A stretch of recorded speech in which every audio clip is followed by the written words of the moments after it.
नमस्कार दोस्तों, आज हमारे साथ मौजूद हैं संत गंगादास रामायण सेवक के अध्यक्ष महोदय जी, जो अपनी संस्था के माध्यम से लोगों तक उनकी सेवा को पहुंचाने का कार्य करते हैं। आज हम उनसे जानेंगे उनकी संस्था की स्थापना योजना और उसके भविष्य की उस योजना के बारे में। पहले तो हम उनका स्वागत करते हैं। सर, स्वागत है आपका हमारे जी, शहर धन्यवाद भारत आपका। कहनों जी। पे। सर, हम आपसे जानना चाहेंगे आपकी संस्था की स्थापना कब हुई थी और उसकी योजना के बारे में? क्या है, उस संस्थान को नामदेव समाज के संत श्री गंगादास नामदेव ने जी, किया था। जी। वो लगभग जो है तो 70 साल पहले उनके अनुसार ही माई ने उनको स्वप्न में वो किया कि आप जो है तो अमरकंटक में अपना आश्रम बनाओ। जी। तो फिर जो है तो उन्होंने वहाँ आश्रम बनाया और जो सपत्नी उनकी शादी हो गई थी, तो माई ने भी कहा कि मैं भी आपके साथ जो है तो वहाँ पे रहूँगी, मैं भी जी। पूजा पाठ करूँगी। तो वो उस समय अमरकंटक में जहाँ पे आश्रम बना हुआ है, तो काफ़ी वीरान जगह थी। अच्छा। पर उन्होंने उनके अंदर इतना से माँ नर्मदा के प्रति लगाव था, वहाँ पे आश्रम बनाया और धीरे-धीरे वो आश्रम जो है तो काफ़ी विशाल रूप में आ गया जी। और लोग वहाँ पे, चूँकि वो अकेला एक आश्रम था, तो लोग जाते थे श्रद्धालु, तो वहाँ पे रुकते थे और उनको जो है वहाँ आश्रय मिलती। इसके बाद जो है तो 1980 में महाराज गंगादास जी ने वहाँ पे अखंड रामायण पाठ का प्रारंभ किया और वो 1992 तक चला।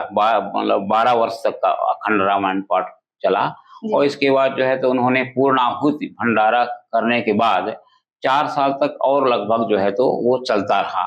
फिर उनके जो गुरु जी थे, अयोध्या में रहते थे, तो उनका स्वास्थ्य खराब रहता था उनके गुरुजी का, तो अयोध्या चले गए। तो अब वो लगभग जो है तो 34 वर्ष से वो अयोध्या में रह रहे हैं। लेकिन जो संत माई थी, वो अमरकंटक के आश्रम की मुख्य पुजारी थी। तो उनका अभी पिछले 15 फरवरी 26 में उनका देहावसान हो गया। तो हम लोगों ने आश्रम को संरक्षित करने के लिए एक समिति का गठन किया था। वो समिति जो है तो मार्च 25 में बनी हमारी समिति और समिति का मैं अध्यक्ष हूँ।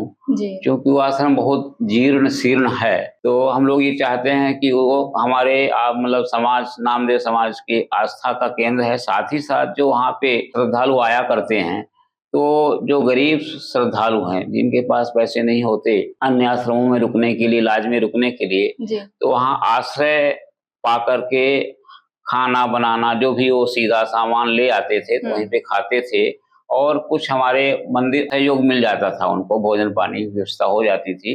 तो वो वहाँ पे अपना जो है तो खाना बनाना खाना और जो है तो धार्मिक स्थलों में घूमा करते थे। अब बीच में क्या हुआ कि जब अखंड रामायण पाठ प्रारंभ हुआ था, उस समय बृहद यज्ञशाला का निर्माण किया था, क्योंकि उसमें यज्ञ का काम होता रहता था। तो अभी बीच में 29 अप्रैल को शासन ने यज्ञशाला को बगैर सूचना के गिरा दिया है। तो उसमें जो यात्री लोग आ रहे हैं बेचारे, या कि जो अनुष्ठान करने वाले आ रहे हैं, उनको काफी पीड़ा हो रही है। अब क्योंकि वो यज्ञशाला इतनी बड़ी थी कि 10-25 लोग वहाँ पे रुक सकते थे। तो अब यदि कोई भी यात्री जाते हैं उस आश्रम से संबंधित जहाँ उनको आश्रय मिला करती थी, तो उनको काफी कष्ट हो रहा है।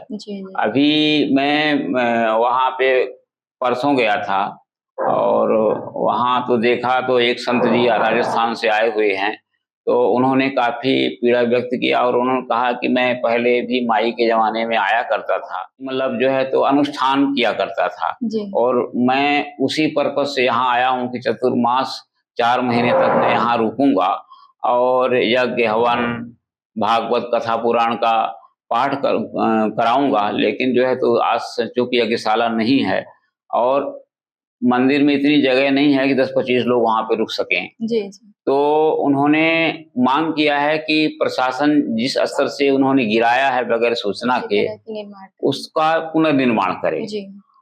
वैसे भी मैंने एक हस्ताक्षर अभियान चलाया समाज के लोगों का, लगभग उसमें 365-70 लोग समाज के लोगों ने हस्ताक्षर किया है और उस हस्ताक्षरित डॉक्यूमेंट्स को एक पत्र के माध्यम से मैंने माननीय मुख्यमंत्री मध्य प्रदेश शासन को भेजा है। और इसके साथ ही कलेक्टर अनूपपुर और क्षेत्रीय विधायक पुष्पराजगढ़ मार्को जी को भी उनके पास जो है व्हाट्सएप में भेजा है जी। तो इस तरह जो है तो हमारा संस्थान वो काफी सिद्ध आश्रम है और वो वैसे भी हमारे संत गंगादास जी काफी सिद्ध पुरुष हैं जी। उन्होंने अपने जीवन में रामायण का पाठ वो करते थे। जब उस समय रामलीला होती थी तो राम का पाठ किया करते थे। तो उनके अंदर भगवान राम और सीता के प्रति काफी मतलब अगाध प्रेम है। तो अभी वो लगभग 86-87 साल के हो गए हैं और अयोध्या में रहते हैं। राम हर्षण कुंड उनके गुरुजी का संस्थान है। अब गुरुजी नहीं रहे तो वही वहाँ के मालिक हैं जी। तो अब वो यहाँ आते जाते नहीं हैं और माई जी का भी देहांत हो चुका है। तो हम लोग या हमारी समिति ये उसके संरक्षण के लिए पूर्णतः प्रयासरत है जी। और हम आसपास के लोगों से जो अमरकंटक के नजदीक हैं, जैसा पिंडरा रोड हो गया, जैतारी हो गया, अनूपपुर हो गया, बुढ़ार, तो इन लोगों से हम ये निवेदन करते हैं, चाहे कोई भी समुदाय का हो, क्योंकि जो धार्मिक स्थल है किसी एक का नहीं है, सबका है। तो ये हम ये चाहते हैं कि वहाँ लोग आए जाएं उसी तरह से उसके विकास में, संरक्षण में और उसकी मतलब वो बना रहे, उसके लिए जो है तो शासन से मतलब जो है तो मांग करें उसको संरक्षित किया जाए, क्योंकि एक सिद्ध आश्रम है और जो वहाँ का शिव मंदिर है प्राण प्रतिष्ठित है जी। तो चूंकि धार्मिक आस्था का केंद्र है इसलिए उसको संरक्षित, पहले के जमाने में जैसे पुरातत्व विभाग उसको ले लेता था, तो इस तरह हम चाहते हैं कि वो हमारा भी जीवंत है, हम सब उसके जो है तो कार्यार्थी हैं। तो हमको जो है तो समाज सहयोग दे, समाज आगे आए, इस तरह हम चाहते हैं लोगों से कि वो हमारा आश्रम जो है तो हमेशा हमेशा के लिए बना रहे जी। और आपको बहुत बहुत धन्यवाद, हमको यहाँ पे जो है तो आपने वो किया। सर, हमारी दर्शक जानना चाहेगी कि रामघाट और अमरकंटक का जो धार्मिक महत्व क्या है वहाँ? क्योंकि वहाँ पे रामघाट से ही मां नर्मदा का उद्भव है, तो वो तो बहुत पहले वो धार्मिक पुस्तकों में भी उसका वर्णन है जी। तो शासन ने वहाँ पे जो है तो जहाँ से नर्मदा माई निकली हैं वहाँ अभी झील का निर्माण कर दिया गया है जी। और क्योंकि वहाँ बहुत से परिक्रमावासी आते हैं और रामघाट में ही स्नान करते हैं, तो उसका महत्व, इतने लोग देश विदेश से आते हैं तो उसका एक अपना अनूठा स्थान है, महत्व है। और महत्व तब है जब हमारा आश्रम जो सदियों से मतलब जो है तो कम से कम 70-80 साल से अकेला आश्रम बना हुआ है वो संरक्षित रहे, तभी उस मतलब जो है रामघाट की प्रासंगिकता है। जब कोई मंदिर मतलब वो नहीं रहेगा, सिद्धाश्रम नहीं रहेगा, तो फिर सिद्धाश्रम न होने से उसकी जो महत्वता है वो कम जाती है। तो इस रूप में वो मंदिर के साथ साथ जो हमारा पूरा प्राचीन शिव मंदिर है उसके साथ साथ जो है तो रामघाट की महत्ता ज्यादा है जी। बिल्कुल सर, हमारे दर्शक को आप बताना चाहेंगे आपके संस्था की भविष्य योजनाएं और क्या क्या हो सकती है? हमारा जो संस्थान है अभी जो है तो सबके सहयोग से चलने वाला संस्थान है, क्योंकि वो उसका नाम ही है श्री संत गंगादास रामायण सेवा संस्थान। तो उसमें हम सभी का सहयोग चाहते हैं और बूंद बूंद से घट बढ़ता है। तो चूंकि वो संस्थान बहुत गरीब समुदाय का संस्थान है जी। और जो वैसे कहा जाए कि चूंकि हम नामदेव समाज से आते हैं और नामदेव समाज हमारा मतलब जो है तो बहुत गरीब, अति पिछड़े में आता है, गरीब समुदाय में आता है, और तो हम उसको अपने व्यक्तिगत पूंजी से उसका निर्माण नहीं कर सकते, क्योंकि कर भी सकते हैं यदि थोड़े थोड़े सहयोग से उसका निर्माण होगा, उसका जीर्णोद्धार होगा तो सबकी आस्था उसमें रहेगी जी। इस तरह हम ये भविष्य की मेरी योजना है कि उसको हम शासन, प्रशासन और जन सहयोग से एक अच्छा जो है तो मंदिर आश्रम का निर्माण करें, ताकि जो श्रद्धालु हैं, आस्थावान लोग हैं, वहाँ आकर जो है तो रामघाट की महत्ता को के साथ साथ उस आश्रम की महत्ता को जो है तो बढ़ा सकें जो है। जी सर, लास्ट क्वेश्चन हम करना चाहेंगे आपसे कि आप हमारे समाज को क्या संदेश देना चाहेंगे? हमारा समाज वैसे भी पिछड़ा समाज है, पर हिंदू जो व्यवस्था के अनुसार हमारा समाज वैसे तकनीकी रूप से समृद्ध समाज है। जी। देखिए, सभ्यता के लिए जो है तो कपड़े पहनना बहुत ज़रूरी है। जी। सबसे प्राथमिक है कि हम शरीर को अपना आकार दें। तो जब हम अच्छे कपड़े पहनते हैं, तो हमारा शरीर जो है तो देखने में थोड़ा-सा सभ्य दिखता है। जी। तो चूँकि कपड़े तो सभी पहनना है और भारत देश की आबादी 1.5 अरब आबादी है, तो 1.5 अरब जो जनसंख्या के लोग जो है तो सभी कपड़े पहनते हैं, 2-4 कपड़े सेट सभी के पास होते हैं। जी। तो हमारा समाज चूँकि इस धंधे से लगा हुआ है, उसका पुश्तैनी धंधा है, तो यदि वो ईमानदारी से काम करे, तो 1000-2000 रुपया उसको प्रतिदिन कमाने में मतलब जो है तो दिक्कत नहीं है। जी। उसी पैसे से पढ़ाई भी बच्चों को करवा सकते हैं और उनका रहन-सहन भी ठीक-ठाक हो सकता है।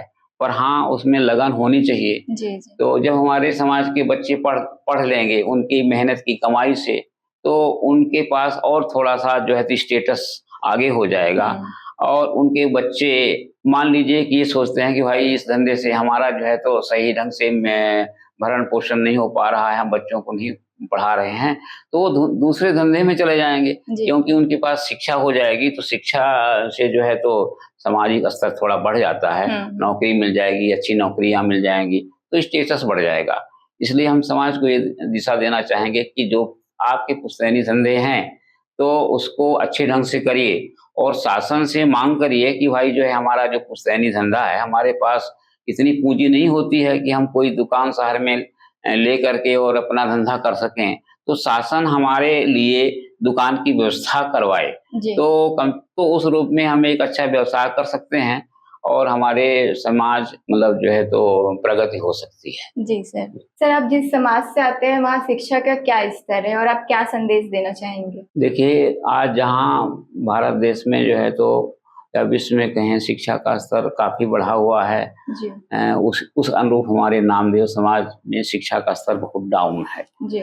उसका कारण ये है कि वो गरीब हैं, उनके पास रोज़गार धंधे हैं नहीं, तो वो बच्चों को पढ़ा नहीं पाते क्योंकि शिक्षा महँगी है। जी। तो शिक्षा महँगी होने के कारण जो है, तो वो समुचित रूप से टेक्निकल शिक्षा, मेडिकल शिक्षा और जो है तो जो तकनीकी शिक्षाएँ हैं, वो ग्रहण नहीं करा पाते। मेरा तो ये अनुरोध है कि समाज के लोगों से ज़्यादा मेहनत करें। क्या होता है कि दुर्व्यसन भी इसका बहुत कारण है कि यदि वो पैसे कमाते हैं 1000 रुपया तो उसमें जो है तो उनके अंदर जो दुर्व्यसन है, उसमें तो वो भी बाधक होती है उनके आर्थिक विकास में। तो उसको भी यदि उनके अंदर दुर्व्यसन है तो उसको त्याग करके और बच्चों को पढ़ाई में ध्यान देते हुए अच्छी शिक्षा दिलवाएँ और आजकल तो शासन शिक्षा लोन उपलब्ध कराता है। तो यदि उनके बच्चे पढ़ लिख लेते हैं 10वीं 12वीं तो शिक्षा लोन लेकर के बच्चों को जो है तो आगे की पढ़ाई करा सकते हैं। जी। साथ ही साथ कोई ये ज़रूरी नहीं है कि हम पुश्तैनी धंधे ही करें। छोटे-छोटे प्रोग्रेसिव धंधे चालू करके वो कमाई कर सकते हैं और बच्चों की शिक्षा में विशेष ध्यान दे करके उनका अपना स्टेटस जो है तो बढ़ा सकते हैं, ताकि भारत देश के विकास में उनकी भी भागीदारी सुनिश्चित हो सके। जी सर। सर, बहुत-बहुत धन्यवाद, आपने अपना समय हमें दिया। हमें विश्वास है जो भी दर्शक हमें देख रहे हैं, उन पे सकारात्मक प्रेरणा मिलेगी उनको। जी, धन्यवाद धन्यवाद सर। धन्यवाद।